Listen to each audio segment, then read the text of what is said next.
कथा, सुनो सुनो सिद्धार्थ कथा। सत्य कथा, पुरुषार्थ कथा, सुनो सुनो सिद्धार्थ कथा। चढ़ते सूरज सा तेजवान वो कीर्तिमान, हुंकार भरे जब कूच करे, थर थर कांपे आसमान। वो राजपुत्र वो शूरवीर, पर्वत को भेद दे उसके तीर। शांति का स्रोत करुणा की धार, गिरधर झरे मन से अपार। वो राजपुत्र वो शूरवीर, पर्वत को भेद दे उसके तीर। है शाक्य वंश का वो तारा, जगमग है जिससे जग सारा। सत्य कथा, पुरुषार्थ कथा, सुनो सुनो सिद्धार्थ कथा।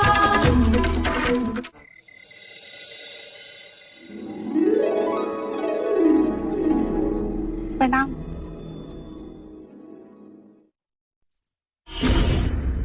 ये हार तेरे पास कहाँ से आया? देवी यशोधरा ने दिया। यशोधरा के कक्ष से हार चुराती है और कहती है देवी यशोधरा ने दिया। बता मुझे। मेरा विश्वास कीजिए। तेरा विश्वास करूं? हाँ, तेरा विश्वास करूं? चल चल मेरे साथ। झूठ बोलती है। चल मंगला काकी, ये क्या कर रही हो? हाँ यशो, तेरे चोर को पकड़ूं मैं और तू उससे सहानुभूति जता रही है। इस निर्दोष ने कुछ नहीं चुराया। आंखों वाले अंधे को क्या कहे?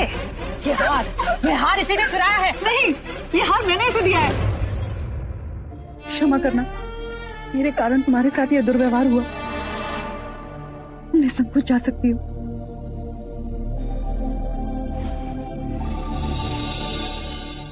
अपनी मारी गई है तेरी। इतना बहुमूल्य हार कोई दासी को भेंट करता है? ये हार मेरे लिए धूल समान है। यशो, हीरे जवाहरात का मूल्य भी तुम जानती हो? ये हार अगर किसी ने मुझे भेंट किया होता तो मैं... आश्चर्य, कुमार देवदत्त ने ये हार मुझे क्यों दिया? अपनी माता को देती जो इसका मूल्य समझ सकती। देवदत्त? और तुमने देवदत्त के दिए हुए उपहार का तिरस्कार किया? बुरी बात, बहुत बुरी बात।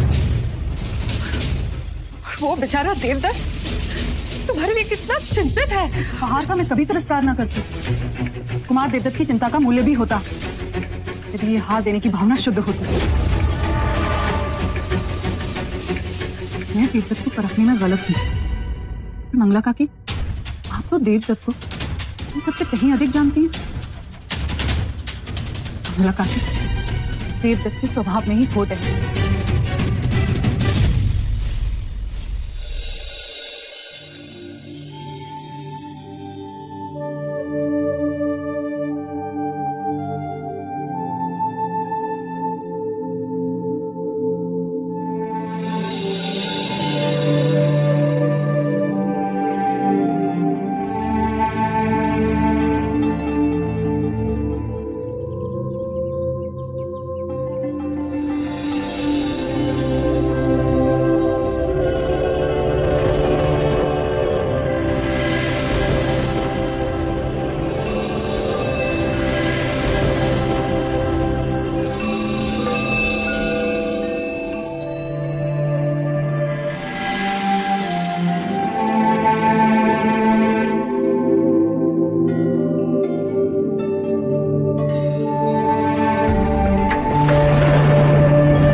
इस पत्ते में सूर्य, चांद, सितारे सब समाये हुए हैं। सूर्य के बिना इस पत्ते का अस्तित्व नहीं होता। बादलों के बिना वर्षा नहीं होती और वर्षा के बिना ये पत्ता नहीं होता। पृथ्वी, अंतरिक्ष, समय, मन सब इसमें समाये हैं।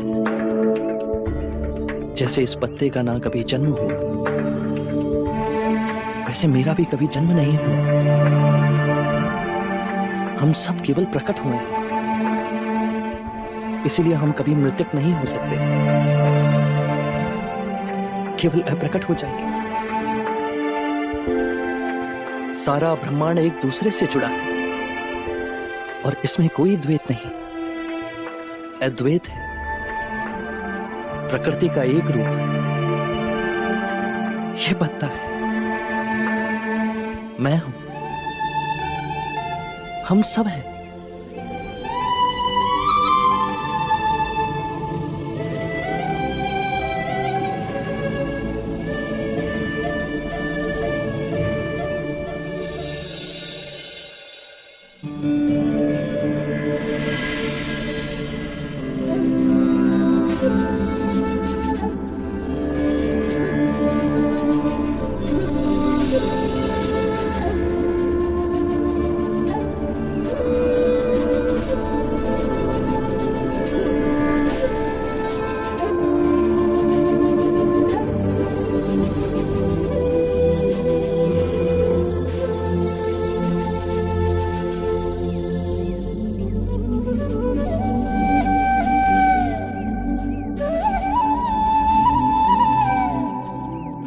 कल रात्रि मैंने बड़े असाधारण स्वप्न देखे जो मुझे कुछ संकेत दे रहे थे। प्रथम स्वप्न में मैंने देखा कि ये पराक्रमी पृथ्वी मेरा बिछोना है, पर्वतों का राजा हिमालय मेरा सिरहाना है। मेरी बाईं भुजा पूर्व के महासागर पे विश्राम कर रही है, मेरी दाईं भुजा पश्चिम के महासागर में टिकी। मेरे दोनों चरण दक्षिण महासागर के जल से प्रक्षालित है। दूसरे स्वप्न में मैंने देखा कि मेरी नाभि से त्रिया नामक घास का तिनका उगा और बढ़ता ही रहा जब तक उसने बादलों को ना छू लिया। तीसरे स्वप्न में मैंने देखा कि हर रूप, हर वर्ण, हर रंग के असंख्य मनुष्य मेरे चरणों में अंजलि दे रहे हैं। चौथे स्वप्न में मैंने देखा कि चारों दिशा से चार अलग रंगों के पंछी उड़ के मेरी ओर आए, पर मेरे समीप आते ही उनका रूपांतरण हुआ।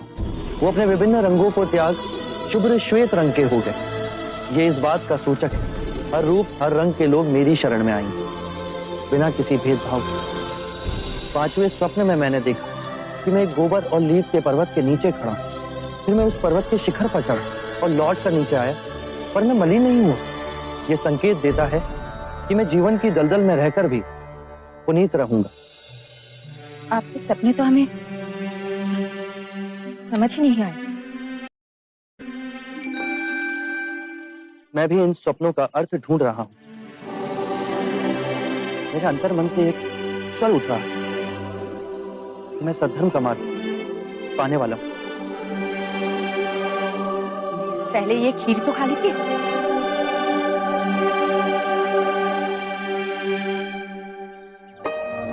इस सोने के पात्र में खीर भी आकस्मिक नहीं। मेरे पहले जिन्होंने भी सम्यक संबोधि प्राप्त की, उन्होंने भी उसे प्राप्त करने से पूर्व सोने के पात्र में खीर खाई होगी। क्या मैं भी महान बोधित्व प्राप्त करने वाला हूं? खाइए ना।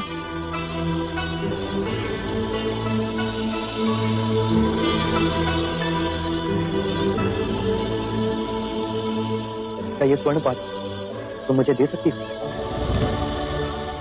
अवश्य। तो चलो मेरे साथ, मुझे एक परीक्षा लेनी है।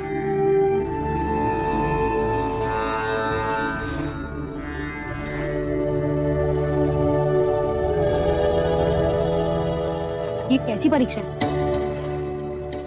यदि मैं बुद्धत्व के निकट हूं तो ये स्वर्ण पात्र नदी के प्रवाह के विपरीत दिशा में बहेगा, अन्यथा डूब जाएगा।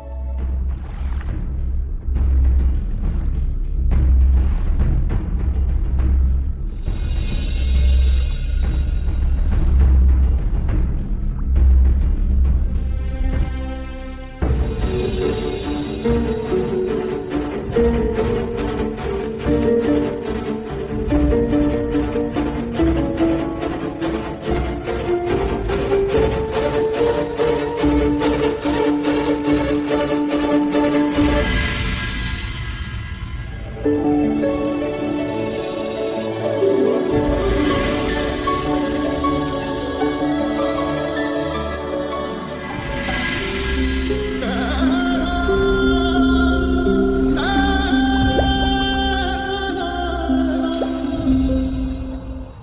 मेरी चमड़ी झुलस क्यों ना जाए, चाहे मेरे हस्त क्षीण क्यों ना हो जाए, चाहे मेरी अस्थि चूर चूर क्यों ना हो जाए, पर अब मैं अपनी साधना के आसन से नहीं उठूंगा। केवल ज्ञान प्राप्त, नहीं तो मेरे प्राण जाए।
यदि परम सत्य तूने पा भी लिया तो तेरा विश्वास करेगा कौन? तो बुद्ध के सिंहासन पर में इतना अहंकार तुझमें जागा कैसे है? मैं स्वयं धरती को अपना साक्षी बनाता। आज ये पृथ्वी साक्षी होगी कि सिद्धार्थ ने मारा को कैसे पराजित किया। ये पृथ्वी प्रतीक है कि हम दो विपरीत विचारधाराओं के बीच स्थिर हो सकते हैं, अंतर में और बाहर में, सुख और दुख एक ही सिक्के के दो रूप। जब सुख की कामना का अंत हुआ तो दुख का भय समाप्त हुआ। जीवन का उद्देश्य हर जीव को विचरना है, उसे अपनी चेतना जगाना है। आकाश गंगाओं में यात्रा करो, पर पैर धरती पर गड़े होने चाहिए।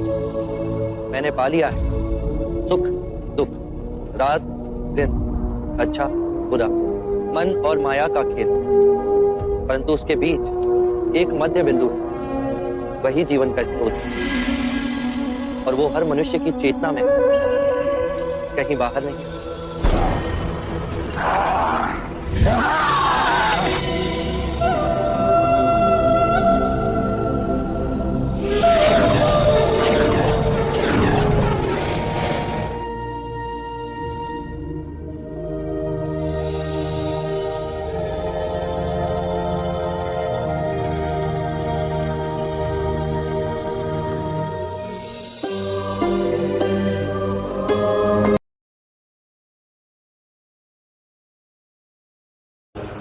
नहीं तो मेरे प्राण जाए।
यदि परम सत्य तूने पा भी लिया तो तेरा विश्वास करेगा कौन? तो बुद्ध के सिंहासन पर गई, इतना अहंकार तुझमें जागा कैसे है? मैं स्वयं धरती को अपना साक्षी बनाता। आज ये पृथ्वी साक्षी होगी कि सिद्धार्थ ने मारा को कैसे पराजित किया।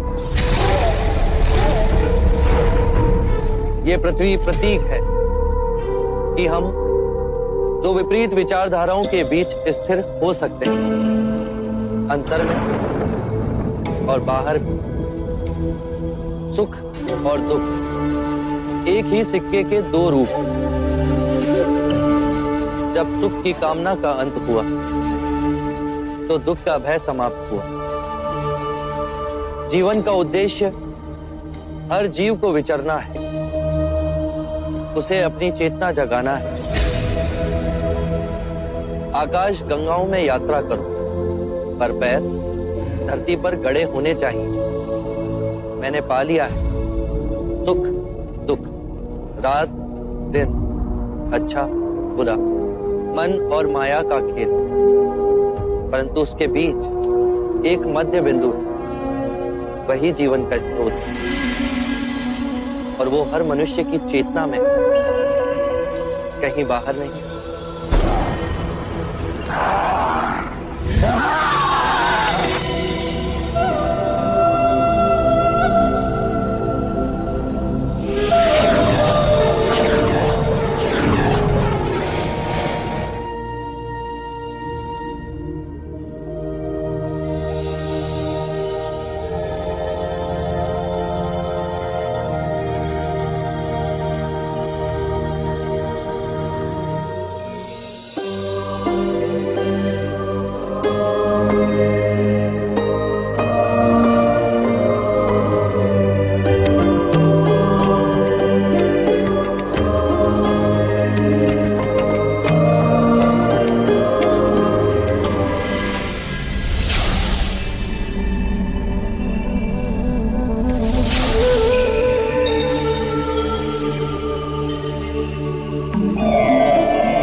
नश्वर था, वो तुम नहीं,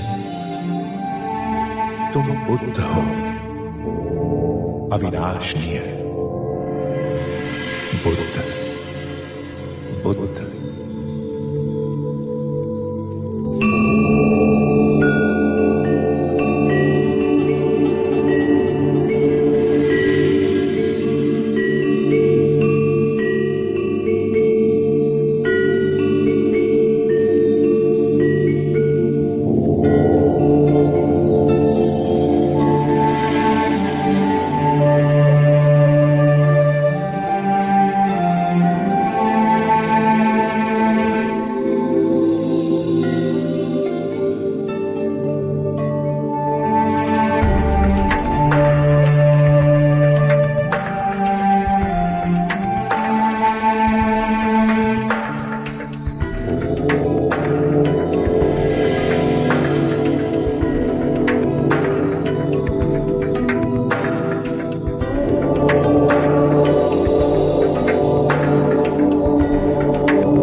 अब तक अनेकों फूलों की वर्षा मुझ पर हुई, पर आज पहली बार मैंने एक फूल को जाना, अंतर्सात किया।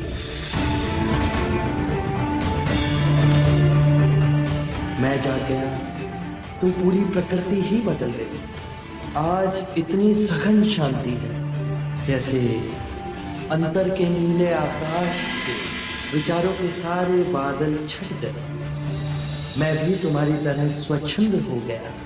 टूट गए सारे बंधन, मिट गए वो अंधेरे जिनमें इतने वर्षों भटका। गहरी नींद में सोया था और अब जाग गया। यदि मैं जाग गया तो सारी मनुष्यता भी जाग सकती है। सब जाग जाए तो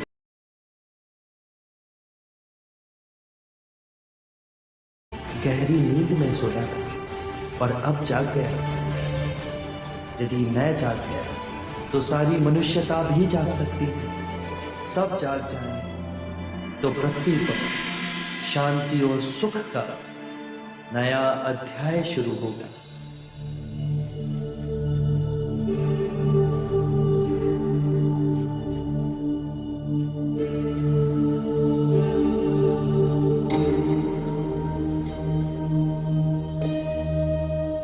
ये हमारे जोगी नहीं, ये तो कोई देव दिखते हैं। देखो देखो, उनके चेहरे से ही नहीं पर उनके पूरे शरीर से प्रकाश ही प्रकाश बह रहा है। मुन्नी को कुछ हो गया है। हे वृक्ष, जैसे माँ अपनी कोख में एक बीज को संभाल के उसे एक नया जीवन देती है, उसी प्रकार तुमने मुझे एक नया जीवन दिया।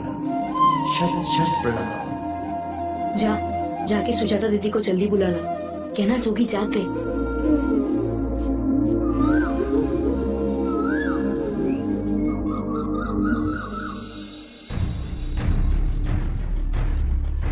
दीदी, दीदी, क्या हुआ?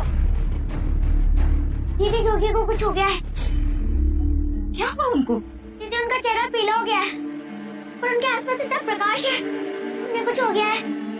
हे ईश्वर, कहीं फिर अस्वस्थ तो ना हो गए? जल्दी चल।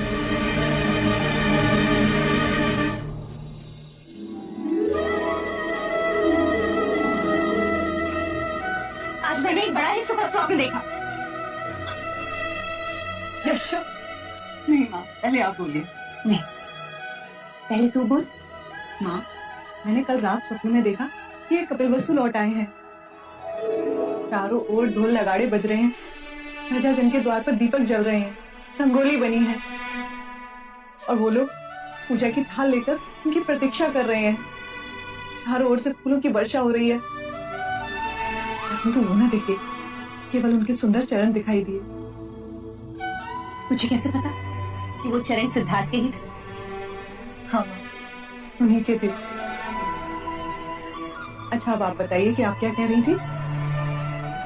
मुझे भी कल रात बहुत मीठी नींद आई। सुबह जब मैं जागी तो ऐसा लगा जैसे 6 वर्षों से मन पे रखा हुआ बोझ उतर गया। मुझे भी आज ऐसी अनुभूति हुई जो कि आर्य को पहली बार देखने के पश्चात हुई थी। ऐसा लग रहा है जैसे मन हवा में डोल रहा है। तो ना हो माँ, कुछ ना कुछ शुभ घटा है। सच यशु, सुबह से मेरा भी दायां अंग फड़क रहा है। कुछ ना कुछ शुभ घटित होने वाला है। कोई स्वप्न देख के प्रसन्न है तो कोई अंग फड़कने से प्रसन्न है। मंगला दीदी, प्रसन्नता तो एक छोटे से फूल से भी हो जाती है, किंतु कुछ लोग ऐसे भी हैं जो धन और धान्य से संपन्न होने के बाद भी प्रसन्न नहीं होते। ये संकेत मेरी ओर है महादेव। नहीं काकी माँ, माँ संकेत में बात नहीं करती। आज तो मेरे अंदर भी ऐसे उमंग उठी है, माँ ऐसा लग रहा है जैसे सब कुछ बदल गया है अथवा हम बदल गए हैं। बदलाव? मुझे तो नहीं लगता।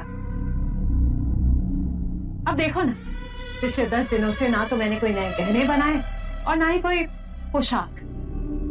मंगला दीदी, यदि आप असंतुष्ट हैं तो रहिए, किंतु जो संतुष्ट है उसका मन तो खट्टा ना कीजिए।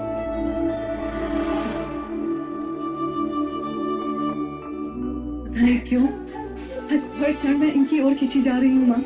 अवश्य ही सिद्धार्थ की कोई शुभ सूचना आने वाली है।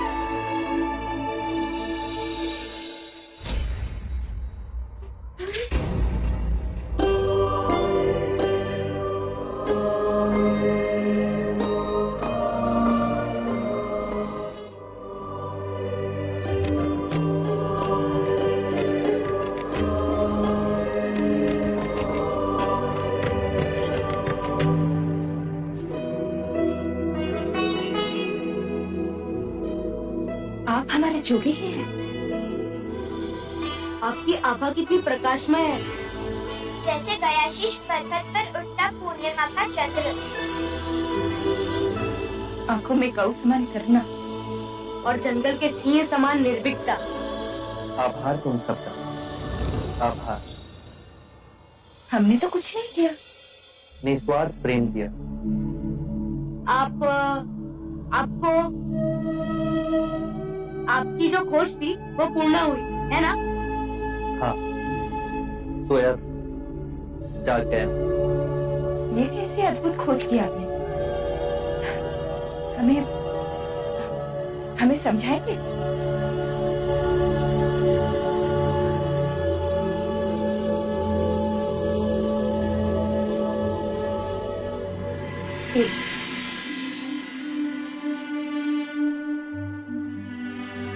पहले आप तो ले लेते।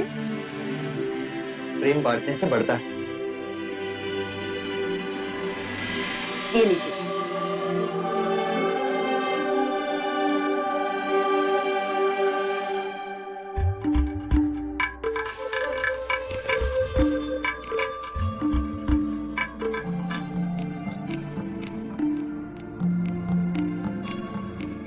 जब हम नारंगी खाते हैं हम उसे पूर्ण जागरूक होकर नहीं खाते।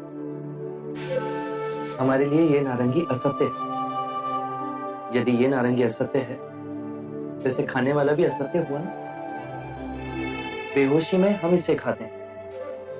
यदि हम इसे होश पूर्वक खाएं तो इसका अर्थ है हम पूरी चेतना से इस नारंगी के साथ एक रिश्ता जोड़ रहे हैं। ऐसा क्यों होता है? क्योंकि नारंगी खाने में हमारा ध्यान नहीं होता। हमारा मन अंदर ही अंदर असंख्य विचारों के पीछे दौड़ता रहता है। आने वाले कल की चिंता, बीते हुए कल का रोना। यदि वो इस ही क्षण में हो तो ये नारंगी यथार्थ है, और फिर तुम भी यथार्थ हो, सत्य हो। जो व्यक्ति जागते है उसे इस क्षण इस नारंगी में वो सब दिखाई देगा जो एक बेहोश व्यक्ति कभी नहीं देख सकेगा। जागा हुआ व्यक्ति उस वृक्ष को देखेगा जहां ये उग जाए। वसंत ऋतु में उस वृक्ष पर खिलते हुए फूलों को देखेगा। धूप को उस वृक्ष को पालते हुए देखेगा। वर्षा की बूंदों को उसे सींचते हुए देखेगा। पूरी प्रकृति इसमें समाई। इतनी सरल सी बात, लेकिन ये हमें क्यों नहीं समझ आई? ये समझते नहीं, इसे अपने हृदय से देखना पड़ता है। इस नारंगी में और हमारे जीवन में समानता है। बताओ, इस नारंगी में कितनी भागे? उसी प्रकार हर दिन में 24 घंटे होते हैं। 24 घंटों को होशपूर्ण इस तरह से जीना जैसे इस नारंगी की एक एक भाग का रस चखना। दिन के पल को चेतना में जियो। जो पीछे चला गया उसका ना राग मन में और ना ही आने वाले कल के सपनों की नींद में मूर्छित। इसी क्षण में पूर्ण जीव। यदि जीवन ऐसे जी लिया तो एक समझ जागेगी अपने विषय में और उसमें। इसी क्षण में पूर्ण जीव। यदि जीवन ऐसे जी लिया तो एक समझ जागेगी अपने विषय में और उसमें, जिसे हम अपने से बाहर समझते हैं। यदि ये समझ जागेगी तो हमारे अंदर करुणा और प्रेम का भाव स्वाभाविक जागेगा, और उस करुणा और प्रेम हम एक दूसरे को स्वीकार करेंगे। हम स्वयं जान जाएंगे कि हम में और अनेक में कोई भेद नहीं। एक ही चेतन, एक ही स्रोत। अब इसे खाइए।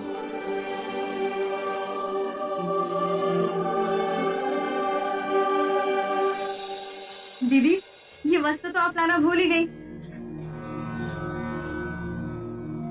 ये मुनिवर, जब आप साधना में थे तब दीदी और मैंने आपके लिए बनाया था। आहो भाई, तुम सबसे मुझे इतना प्रेम मिला। सुजाता ने मुझे खीर खिलाई। स्वाति ने मेरे लिए उषा का आसन बनाया। अब ये वस्तु, अब जाने का समय हो गया। क्या आप हमें छोड़ के चले जाएंगे? आप आज अभी तो ना जाएंगे। वो आज नहीं जाएंगे। जोगी की बात ही नहीं समझी तुमने। इसी क्षण में जियो। जब तक वो नहीं जाएंगे तब तक तो वो हमारे साथ ही है। आज खीर नहीं मिली?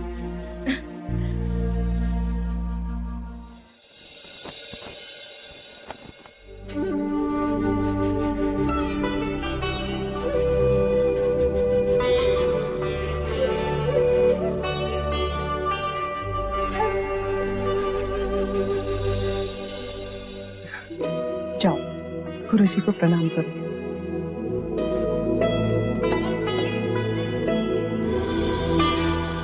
यशस्वी हुआ।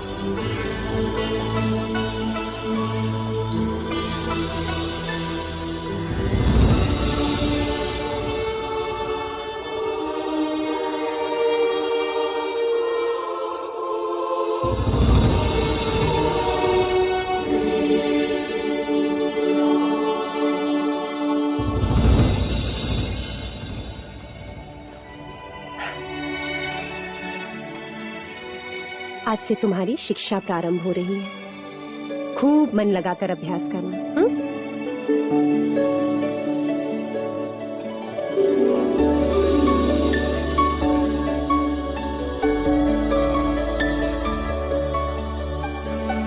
निस्वार्थ हो इस विश्व को कुछ देना, यही तुम्हारे पिता और माँ का आशीर्वाद है। अनुज, एक बात का ध्यान रखे कि राहुल किसी भी बंधन में न रहे। उसे किसी भी प्रकार के ज्ञान से वंचित न रखा जाए। जीवन के तथ्यों से उसे परिचित किया जाए। जन्म, मृत्यु, सुख, दुख, राहुल किसी भी ज्ञान से वंचित न रहे। सिद्धार्थ को सत्य से बचाने की मेरी असफल चेष्टा राहुल के साथ दोहराई ना जाए। मैं समझ गया भाई महाराज, आज्ञा दीजिए। चलो।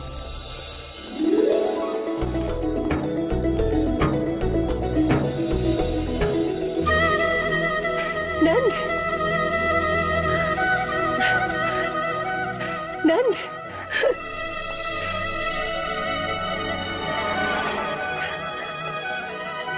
महानाम, नंद, तुम दोनों अचानक? शिक्षा पूर्ण हो गई माँ, तो घर आने की इतनी व्याकुलता हुई कि मैं सीधे ज्येष्ठ महानम के पास गया और हम रात्रि में ही गुरुकुल से निकल पड़े। मैंने कहा था ना माँ कि कुछ ना कुछ शुभ होने वाला है। राहुल विद्या प्राप्त करने जाएगा और नंद और महानामा विद्या प्राप्त करके आ गए। तो राहुल को घुड़सवारी मैं ही सिखाऊंगा और इसे अस्त्र शस्त्र का ज्ञान मैं ही दूंगा। अरे उसे बड़ा तो होने दो, उसके पश्चात जो चाहिए सिखा देना।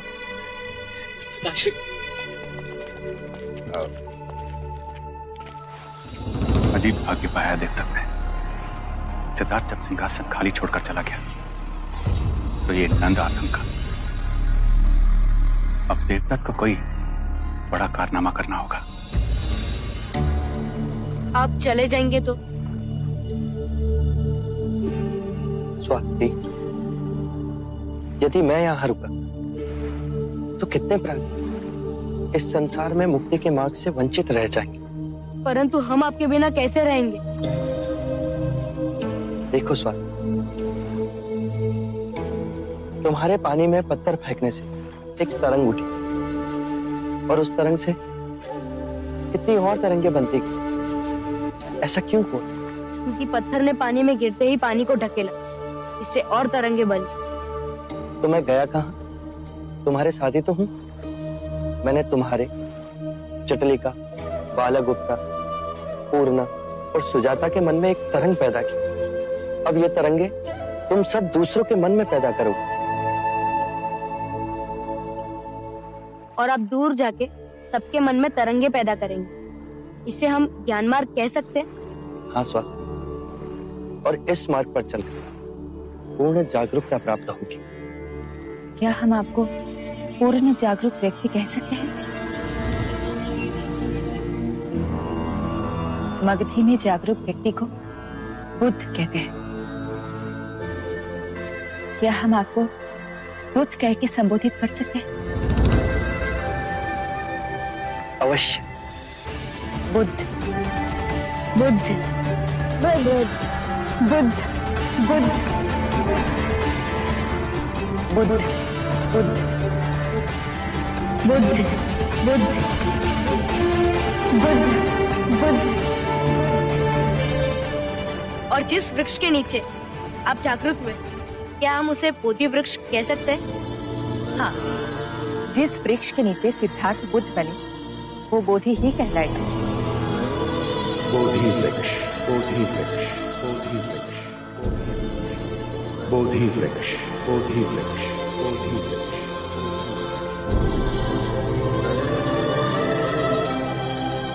जिस सत्य को मैंने पा लिया अब वो मेरी ही नहीं, सारे संसार की संपत्ति। अब वो संपूर्ण मानव जाति को उपलब्ध होनी चाहिए।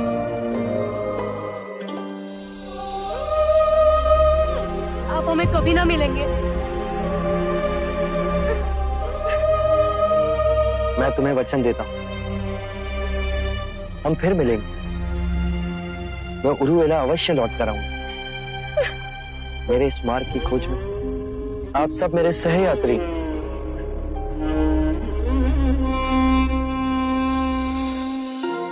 अश्रों के साथ मुझे विदा करोगे तो मेरा मन भारी हो जाए।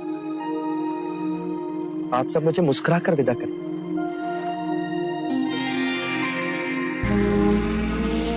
हम बनेंगे आपके तरंगे। हम बनेंगे आपकी तरंगे। हम आपकी बात सबको बताएंगे।